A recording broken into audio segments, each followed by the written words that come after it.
This is a WebP image, a Google format, and you can now open these up and save them out of Photoshop, which is kind of interesting if you're working with those file formats.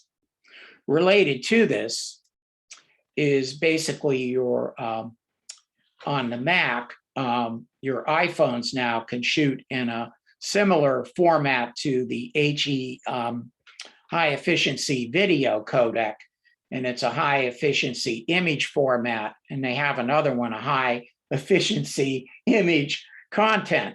The video end is incredible. An iPhone now can shoot ultra 4K high definition video. I mean, just think how fast the world's moving with that. So, you know, Google and other entities are getting their own file formats. So if you have to work with them, you might not use these all the time, but it's good to know that if it pops up, you don't have to download plugins to get it to work. So I'm just going to go back to Photoshop and open this right up. I believe I have one open, but I'll just go to open. It's that easy. And just open it up like any other file. And this is an Alpine WebP file format.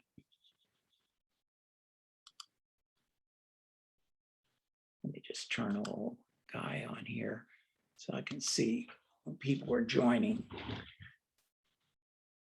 So for those that just joined us, I'm getting started and working with a WebP file format, a Google format that used to take a plugin to save out and to open. And you can see I'm opening it up right here.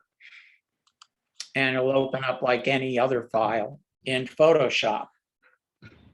The question is, can you save it out? Well, you have to use File, Save as a Copy. Now, right there. And you can see it knows it's a WebP. What if it wasn't? It would still be there. So you can see Save as a Copy. You've got all these other file formats that you can save with. And now that WebP is one of them. So you can save that right out there. This file, Marcia, I'm just pulling it off my hard drive. Not directly from the phone. Marcia has a great, let me just admit somebody in here. I want you to take a look at this. That's a great question, Marcia. If I go to File, you could see I could import from an iPhone or an iPad. So if I had something hooked up, I could import that way. Plus on the Apple end of things, you could use AirDrop and other things and get directly to your computer that way. So you could, and it shouldn't get cranky. If it does, just save it to your hard drive and open the thing right up. I mean, think of that. An iPhone is shooting ultra 4K high definition. And by the way, these phones and tablets, which are flat panel displays, they're not phones. Everything's flat panel display. You know, HTML5, that's all about flat panel displays, cascading style sheets. You don't need plugins. So, you know, this stuff's going all over the place. And the fact that you could take a phone and shoot that kind of stuff, unbelievable. And, you know, speed is of the essence. So it's good that Adobe Systems is keeping up with all these different file formats. Also in the updates, there will be, which you usually don't see, they're constantly updating cameras and lenses. They're updating the operating systems, the new Mac operating system and the processors it's using and Windows ARM. That's all updated under the hood. And they updated the oil filter plugin. Kind of interesting. Just bear with me here. I'm going to make sure I don't have Zoom active when I close things. We have another passenger coming on. Okay, I'm using Bridge. And let's see, I know I have an oil filter here. Da-da-da-da. If I can get around all these zoom panels. I tried to have these set up so we don't have to sit there and watch all this processing power. There it is. No, it's not. Let's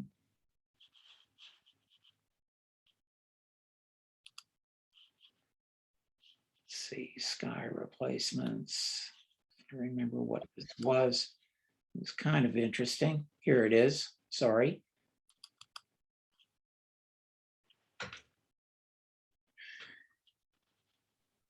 And the layers panel, where all activity happens.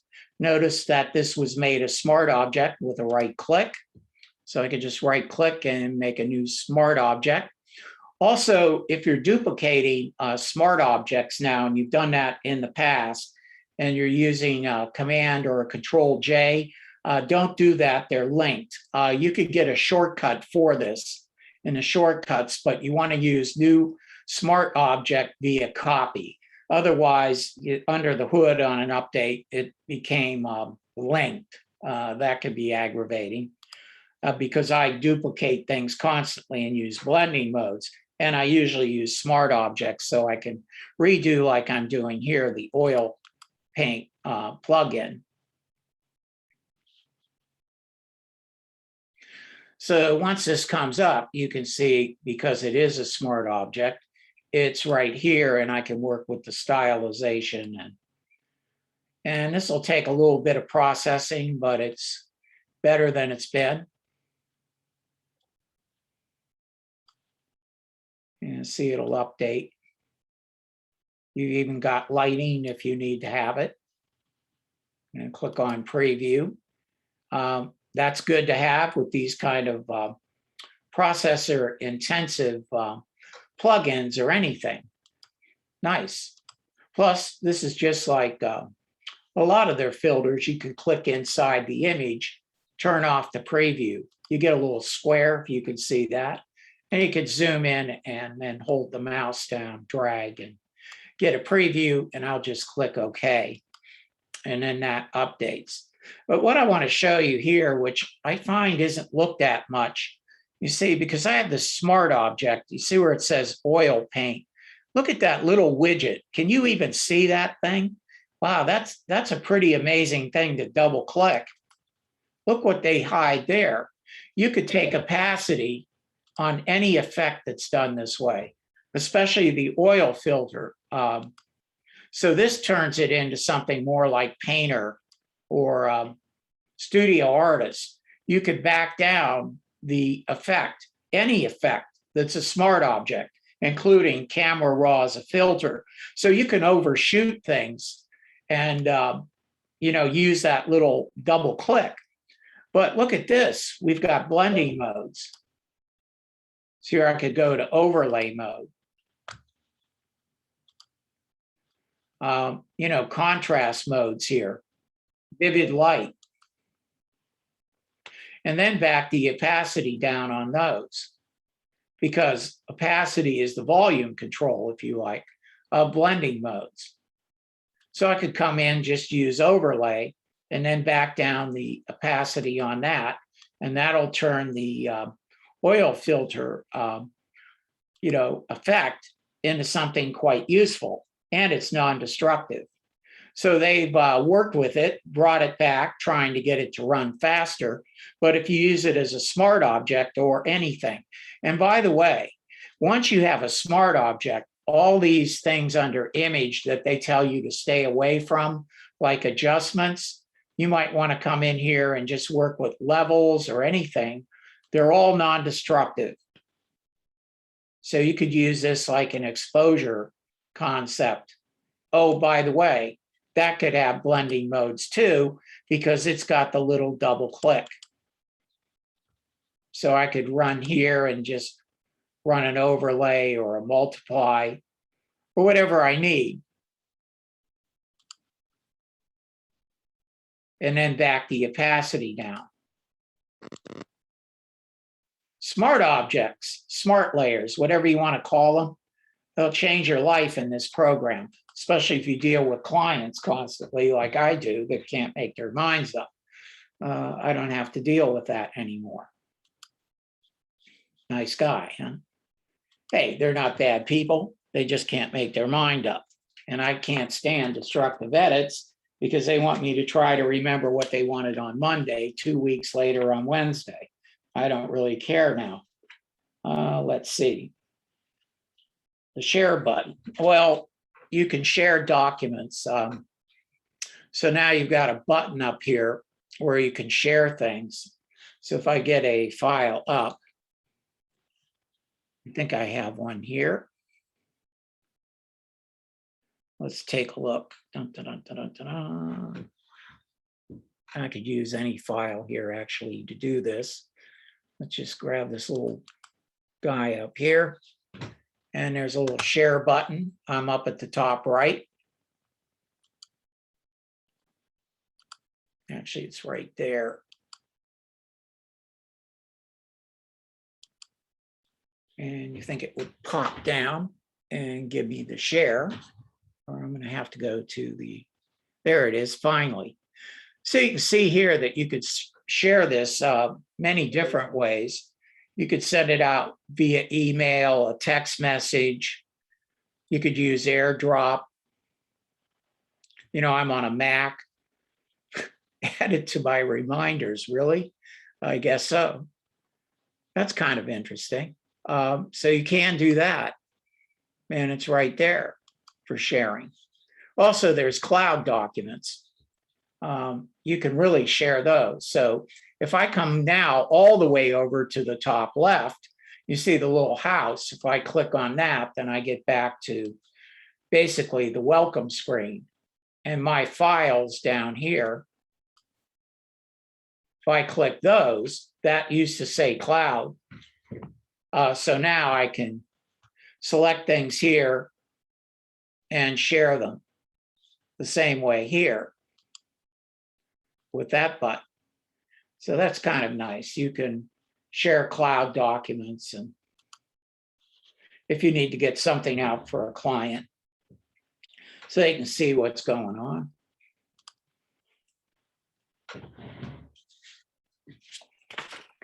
Get my list moving here. Auto select. What a fantastic concept this was. And I mean that seriously. They had select subject, and select subject is basically now on almost what you would call steroids. If I double click this select subject, this little guy, and zoom him up, you could see that I made a duplicate. You could see I've done that right here as a smart object. I've turned it off. But I could select him pretty quickly. I'll delete the layer mask. And all I need is a selection tool, like the marquee tool. And what happens is if you look at your control panel, you get the select and mask option. If I had like a painting tool, you see all that's going to disappear. But if I get a selection tool up there, all I have to do is click select and mask. And then you're going to say, well, that doesn't make much sense at all because there was nothing selected. So this is going to be a test. How good does this work? Well, this is select subject. They've improved that. So that selects the subject and does a pretty good job. And over on the right-hand side, I have a view. I'm going to show it on black. Then I can click refine hair. And that picks up the hair. Pretty amazing. And I could come in with the refine edge tool and just drag and add little parts it might have missed. And option key or alt will delete.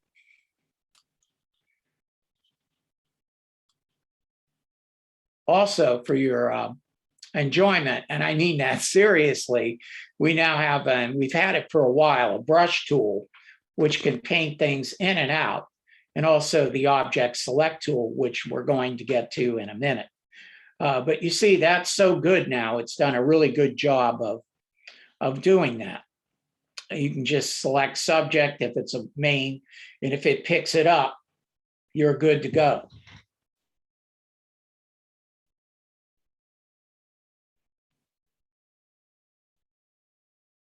Thank you.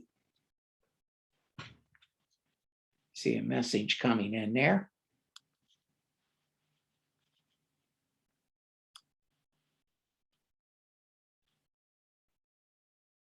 And that's strange how that came in, but hopefully you can hear me and I'm coming through. See, Lee is joining.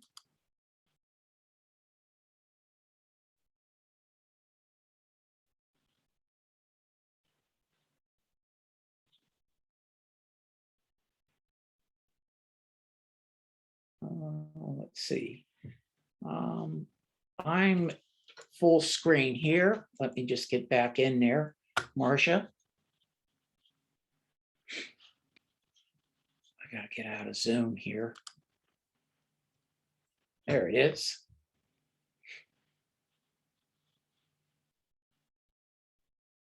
So hopefully that's what you were looking for, Marcia. Did a pretty good job, didn't it? Down here, I could put him out as a layer mask.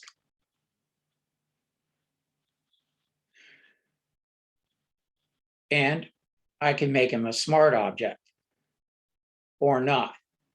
But another thing I could do with this is use a neural filter. So now that you can get these selections, you can match it to backgrounds that you have without going through what you normally go through. So the neural filters, if I select this, this goes hand in hand with select and mask. I mean, I could use camera raw as a filter, but here I have a harmonize effect. So if I turn that on, then I can select the layer and that'll get pretty close to matching this up. So there's my background that was named Prado, and that'll come in and I'll have a strength. I'll have to wait. It's processing. I don't know if you see that on the device. So a lot of the neural filters now will process on your computer and you don't have to deal as much with the cloud options. So here I could work with the strength, saturation. You know, maybe I'm going to saturate them up just so you could see that, the brightness.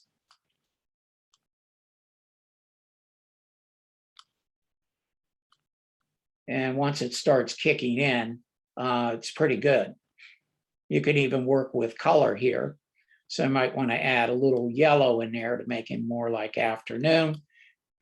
And here I can output it to a new layer or a smart filter. If I do a smart filter, then I can redo the whole thing later or change or add. So you can now use select subject and just go in with a selection tool. It'll probably pick up what you want very quickly. And then you can come back with a neural filter, harmonize, and get it to match any layer on the background. Save yourself a lot of time. And remember, this is a smart filter. So after it runs this, you can always go to filter, camera raw. And if you can't do it there, it probably can't be done. Of course, this will turn off your view at this point. But you could open up a separate window and have that side by side. Or just double click the smart object and go into the embedded file and arrange them side by side. Every time you save, it'll update in the main document. Workarounds. Maybe soon they'll get something in there so we don't have to go through the hoops. But if you're cutting things out constantly, I think that's your friend. And hover scrub. That's another fantastic option they've got. Let's see. I know you're up here. This is a good one. because it's got multiple artboards in this, by the way. But the fruit is fantastic. Vegetables. I'll just hide this one.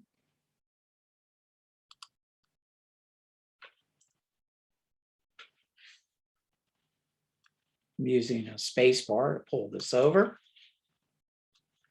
And if select subject is good, then they put in the object select tool.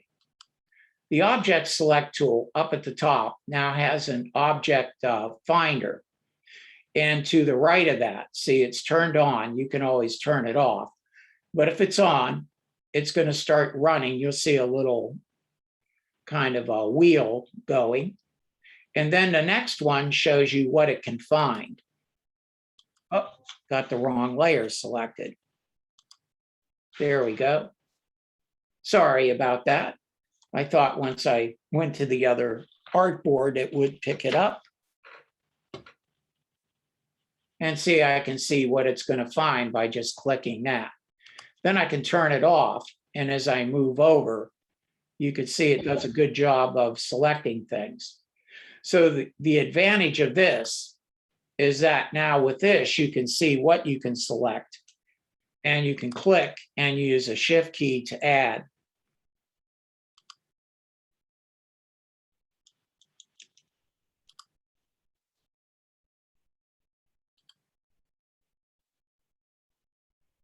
You could still click and drag with the shift key to add things. So if you just want to use your regular click and drag, then you're allowed to do that. And your option key or alt key can also do the same, remove things. So you don't have to have that on to get this to work, but it's nice because it can show you what it can detect. So with the shift key, I could just come in and circle things pretty quickly and not have it doing math. And if it has an issue with anything, I've got my scroll wheel turned on in my preferences so I can zoom. And the Alt or Option key, I can just come in and take that out. And it does a good job of detecting.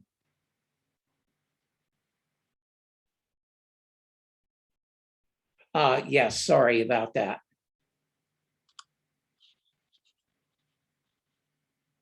In fact, I'll hit the Tab key. That'll clear everything off.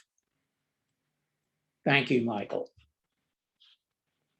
So see, I can just hold the shift key down and add things. I could zoom in and check things out. And then I would go to select and mask. But this is wonderful, this tool. For most of your selection requirements, this is probably the route to Rome that I would suggest you take. Not bad. See, select and mask. Then I can come up and refine that and look at it on different views. Spacebar works, as does Command or Control 0. If I need to add anything, there's also a select tool right here. I don't even really have to see it.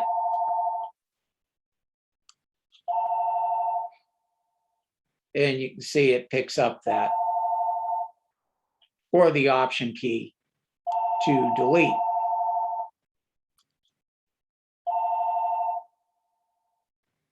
Also, you have a masking brush, a regular brush in there. And you also have your refine edge. And also over here, the usual suspects where you can smooth everything out, feather it, and then go to contrast and sharpen it back up. And then you get the option to output to whatever you need to output it to, probably a new layer with a layer mask to be totally non-destructive. So not bad. Object select tool relates directly to the select subject. Also, the content aware works the same way. And it looks like the spot healing brush might be all you need to remove things now. I don't know what happened to that under the hood, but it it's like, wow, it just looks like the same fill, the code underneath. We can thank Mark Hamburg, the original Photoshop manager, for this code, by the way. Let's see, we've got a unified text engine. What that means is if you want to work in Arabic, Hebrew, Indic scripts, Japanese, Chinese, Korean, and have those on your computer, that's all going to work. So what is all that about? And what does it mean? It means it's bringing in more of the InDesign type engine into all their products. So they're trying to move all that code in so you have better typography. Let's see, Illustrator. We don't want to forget that. Illustrator now, you can now copy and paste things in and bring them in as layers. So you'll get an option there to bring them in as layers. It's good, D for don't works. Layers for Photoshop. That's the AI file. I bet this is the file that I pasted them in. So when I paste them in, I get the option now to bring them in as layers. And once this opens up, it's going to bring in quite a layered Illustrator file. Once it opens up.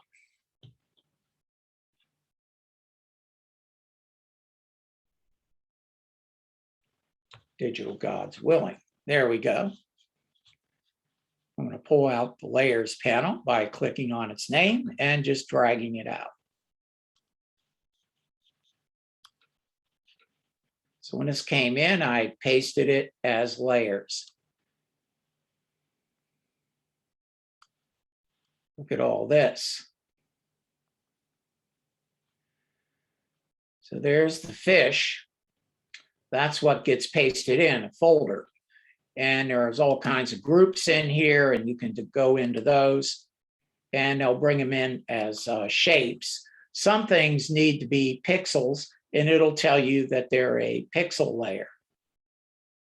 I went in because this was more or less something that could happen within Photoshop, where you want something a little bit more intense coming in. But I color coded these so that I could turn the eyeball off. And you could right click on any layer and you see color coded. And in this case, that way I could find it within all of this and turn its eyeball off. So you can see right back in here, that basically got brought in as pixels.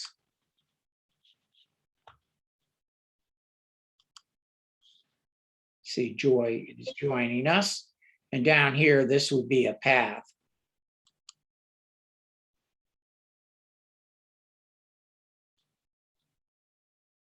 Remember where that guy's at. That's right down here.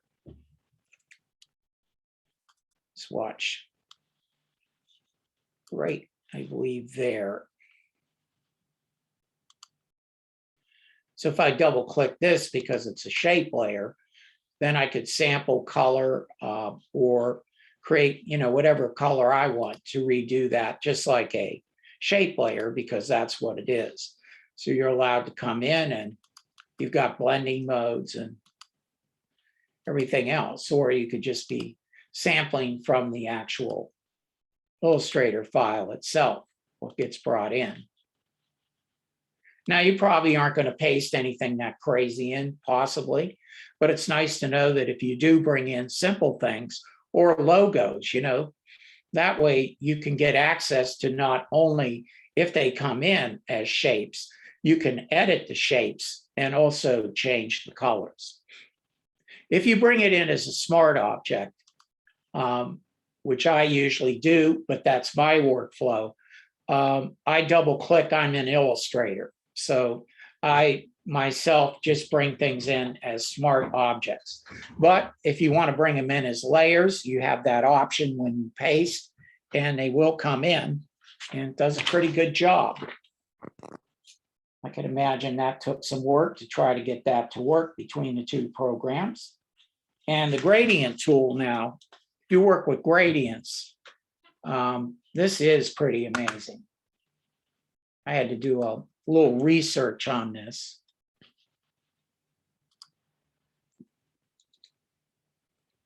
But we'll see here in a second. I should have a gradient up here. There it is.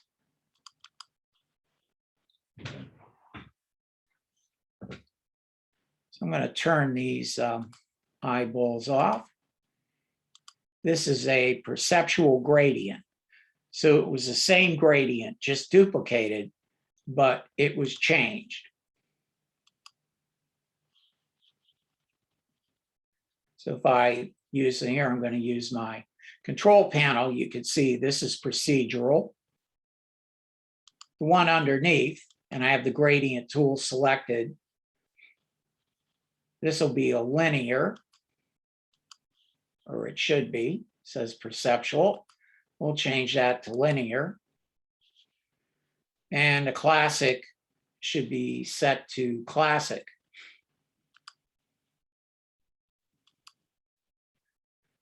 These should look different. This is a gradient adjustment layer. So if I double click on that, I think it might even be better. So you can see this is just a linear gradient. This works with any type of Photoshop gradient, considering you've got 5, pretty amazing. This is the classic method that's been used forever. So that comes in as classic. But watch what happens when I go to linear. Look at that, linear. That's a different type of gradient, totally different.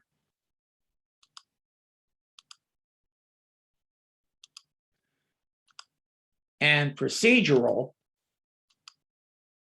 is even more different. Look at procedural. So classic is the way they've always done gradients. So what's the difference? Linear works the way the human visual system perceives light. Listen to that word, light. It's really good, if you want things to look more like the real world.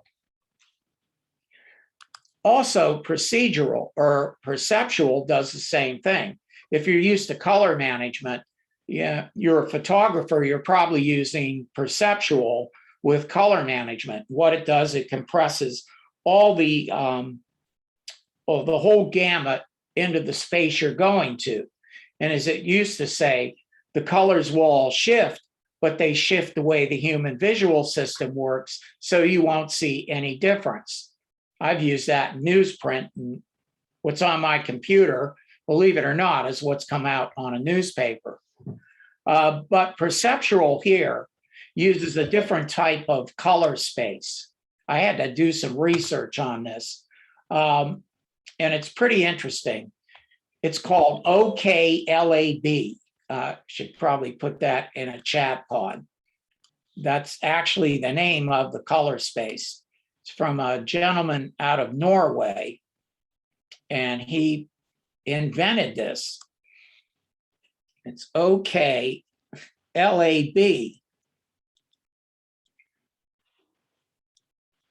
That's the name of it.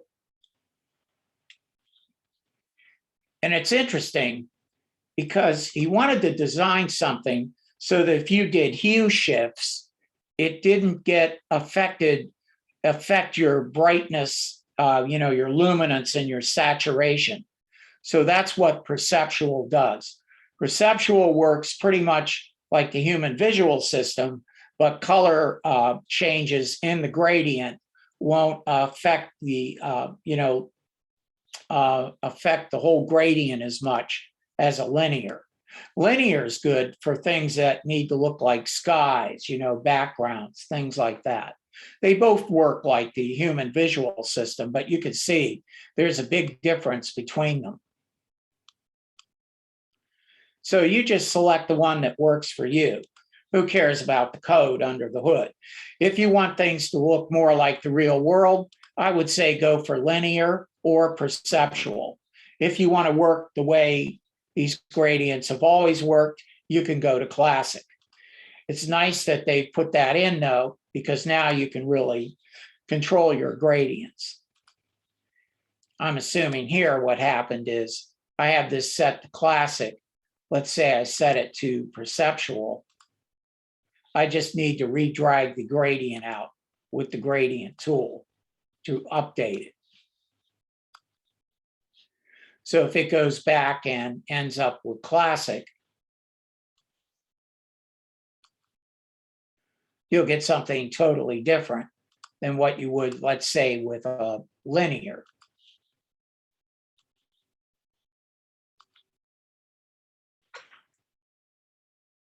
Because I can undo and redo, you could see there is a huge difference. So if you work a lot with gradients or you're designing print materials in this for InDesign or poster output, and you work with gradients, maybe in color mode or something like that, this could really change your workflow and not have you in there editing gradient stops, trying to get exactly what you want. Why not just get the gradient to work the way it does maybe in the real world?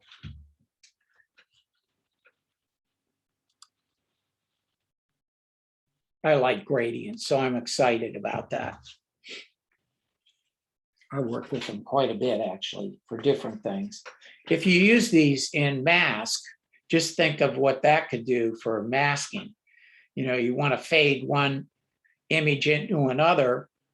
Now, using the gradient tool, just with black and white over in a mask, this could change the whole masking workflow. Little things under the hood. Content, okay. This is content credentials. And as I'm going there, they drop 3D in the middle of the night out of Photoshop. So if you've been working with 3D in Photoshop, that's out of there. I think that it's still in there for a while, but I wouldn't assume it's going to stay in there. Let's just open up a file up here. Let's try a makeup transfer for fun. We'll get that set up. Another neural filter, but if I go up to my preferences,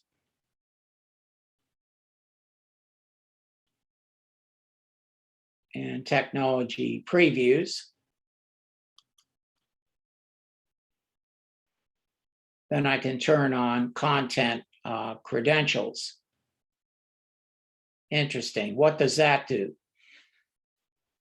Well, it's got what it does is it records what you do. It's very similar to what you would have with forensics, where you go to the history and you come in and create a history log, kind of similar to that. So history log, this still works. You can get a pretty detailed in everything you do in this document when you open it, when you close it. Detailed would have, say, use a brush, the size of the brush, everything about the brush, every stroke of the brush, which you need for forensics because you can't change the document due to legal issues. So, you know, you would come in and forensics, you would make sure that this was on. This is pretty much the same with if you use content credentials. So then it has a panel where you could turn this on. And there it is. It even says it's beta. So what I could do is preview this. And once I get it going, it'll record everything that I do with the document.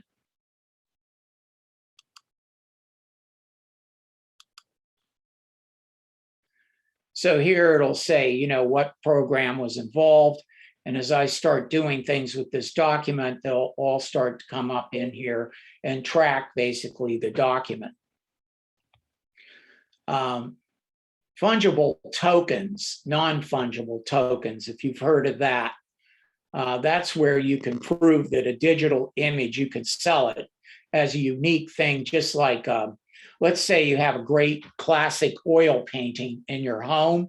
It's probably a reprint, or it could be a series from an original artist of prints, but he has the original, or it's in a museum. Now, that's what non-fungible tokens mean for digital artwork. You can set that up and prove that it's yours. That's a whole other animal, but this could be involved in it. That can show that it's yours. But you have to go to a site if you want to find out what's going on with this. And I have the site right up here, so we could take a look at it. And it's done through Adobe systems. I believe this is it here. It says verify.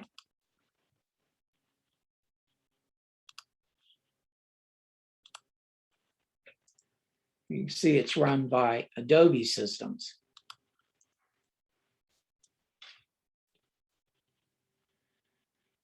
And all you have to do is choose an image and load it up there. And it'll come in and tell you if it's got that put in the image. The images will be JPEGs and PNGs, and they get saved out with save as a copy. And that's where you tell it that you want all this information put into the file. So if I come up to File and Save as a Copy, I shouldn't be embarrassed here, but you'll see I'll need a JPEG or most likely a PNG, which is a PNG 24, by the way, which is pretty similar to a TIFF file.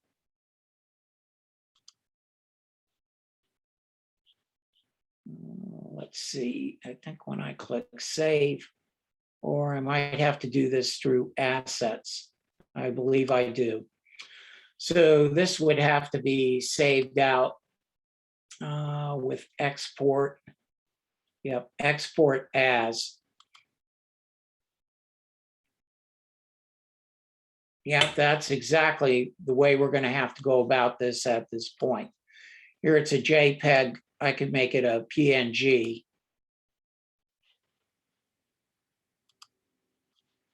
And there I can attach the credentials to that. So when I click that little refresh button, it loads things in. And as I keep saving and working with the file, then when I get the export, make sure you use the export as, and then you can attach that to the image itself. Then you could load it up to the Adobe site, all the stuff in beta.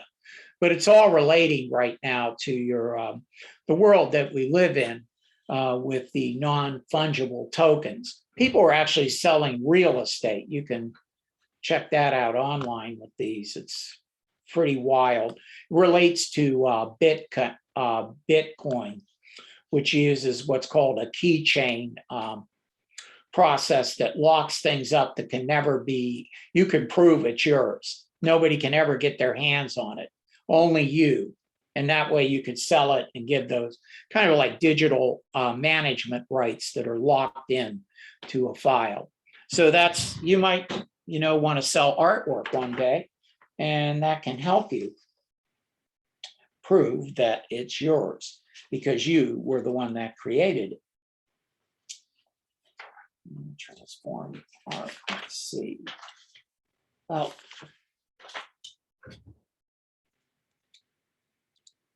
I'm going back.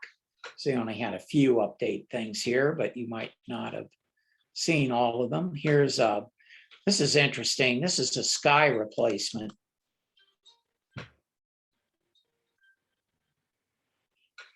So once this gets opened up here,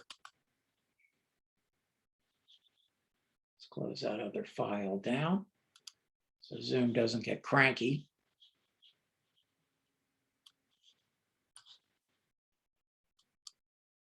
Let's get this credentials out of our face. Get a nice Command or Control 0 there. Fit this up.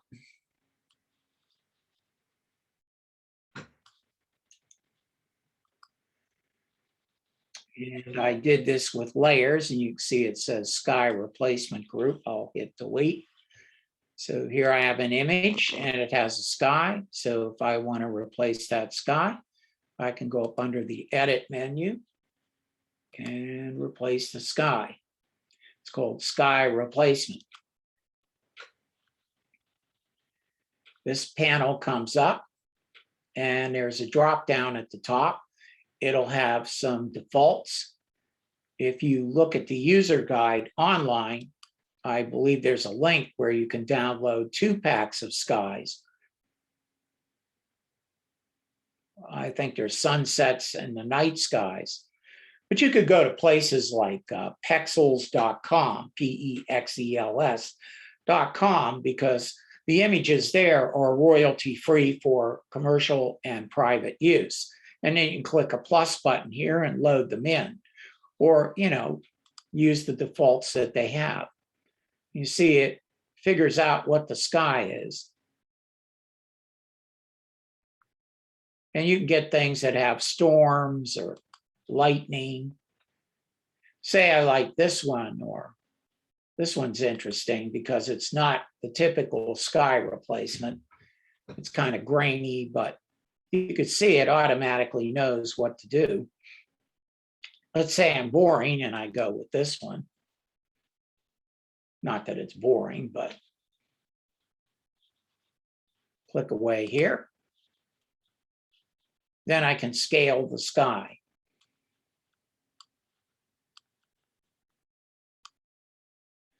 So you can start to see down here, you can flip it, scale it. You can't click in here and drag it. That would be kind of nice. You can shift the edges if need be, because you might scale it and have to go and shift this around to fill the frame. You could fade the edge and work with the brightness of the sky. Temperature, really interesting. Usually takes out cast. If you look in camera raw, the temperature goes from blue to yellow. One way to get rid of cast really quickly is to drag toward blue if it's a yellow cast. Those are usually called pre-pressed drum scanners, kill colors. Green controls magenta, magenta controls, and that would be your tint. Here it's the temperature. You can use this actually to control the time of day also. So if you add yellow in, you get toward afternoon, you move toward blue, you're more like evening time. So you have all of that right there. But look at the foreground adjustments. You can match up the lighting of the sky. Just trying to get it to fit in, because your sky might be dark and you might have to work with the color adjustment.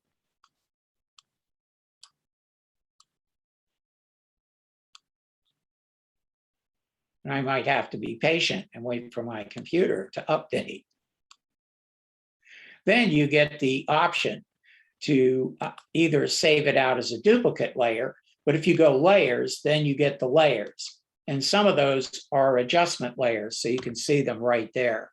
The sky brightness in this case, if I had my properties panel up, would be a brightness contrast.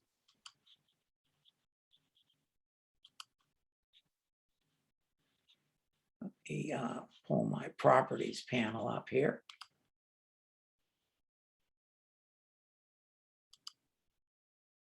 There we go.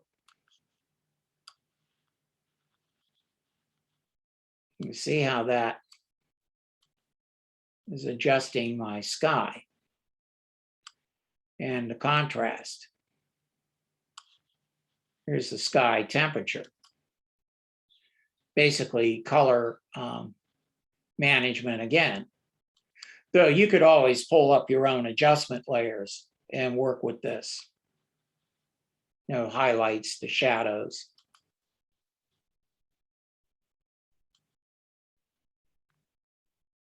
A little bit of yellow in there. Turns it into afternoon.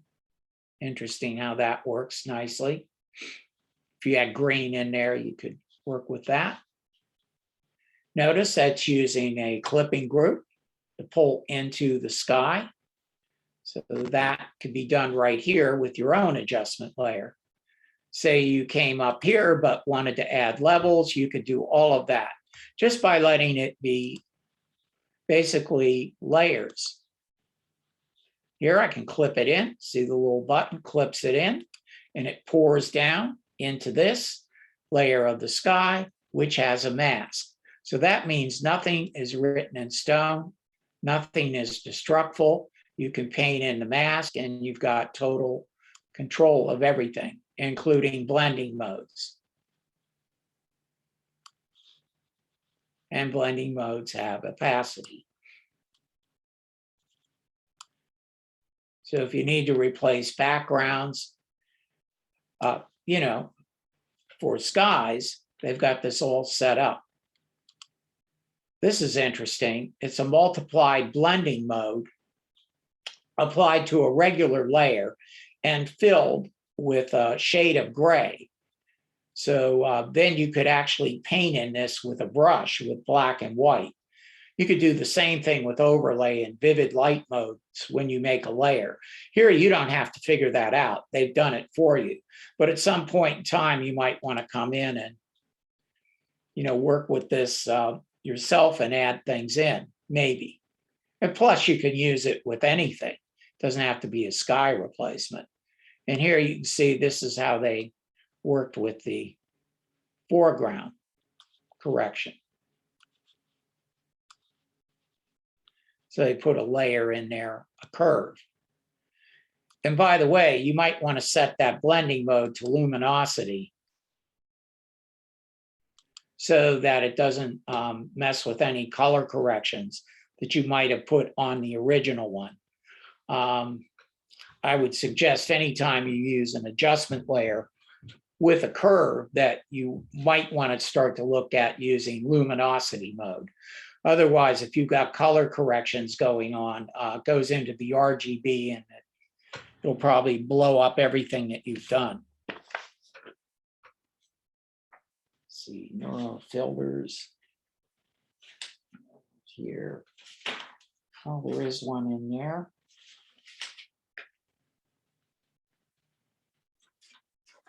Let's take a look at that.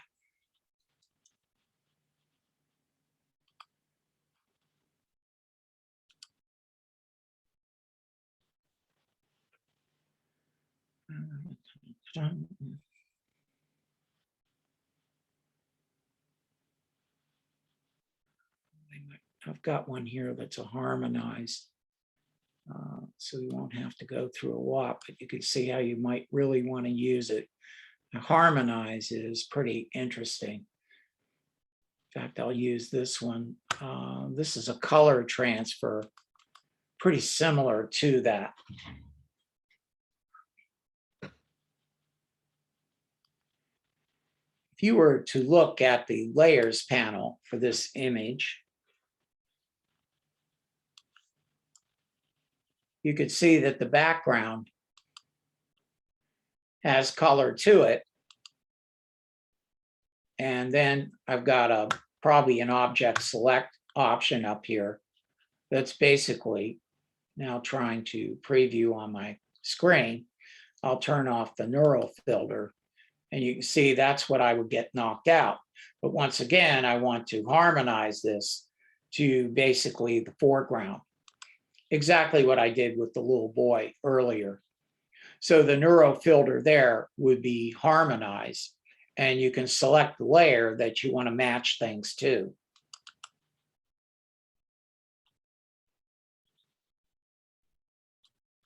And some of these take quite a bit of processing. So you can see what happened is it turned on Harmonize and then selected the layer, which is the background, waited for this to render up, and then worked with the strength. And I could also work with the color, saturation, and the brightness. So since they've improved the object select tool, or select subject to the point that you could really get selections, you probably want to match them into the background. And this gets you in the ballpark. And then you could go to Lumetri Color and finish this off very, very quickly under Filter, Lumetri, or I'm sorry, Camera Raw is a filter. I work with Premiere a lot and After Effects, and they call it Lumetri Color, but it's Camera Raw. Hopefully soon they'll get the names all straightened out.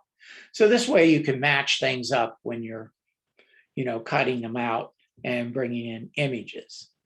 So I hope this has been helpful. Thank you for taking time out of your day to log on here.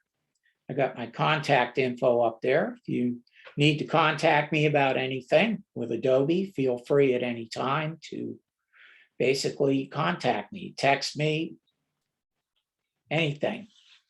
We're doing these constant updates, and we're all in this together. So, but some of these updates, as I think you've seen from this, is going to be more than one thing, and they do tie together, but they can change your workflow. So if you're staying on for Illustrator, I'll see you soon. If not, hopefully we get to meet again. You can contact FMC for your training requirements, and they'll be glad to help you with that. So have a good weekend. And those that are hanging on for Illustrator, I'm going to get Illustrator up right now.